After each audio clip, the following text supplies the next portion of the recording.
আসলে গাইস এরকম একটা জায়গাতে আসলাম, মানে কষ্ট না করলে এরকম ভিউজ পাওয়া যায় না।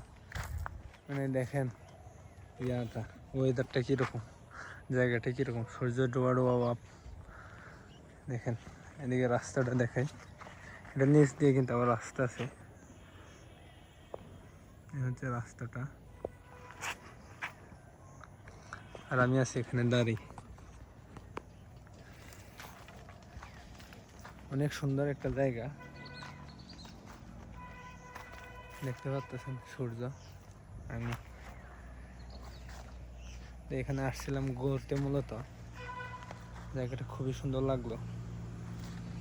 নিচে রাস্তাটা এরকম, রাস্তা দেখাতে পারতেছি না সূর্যের কারণে, এরকম জায়গা, এই অবস্থা। অনেক সুন্দর জায়গা।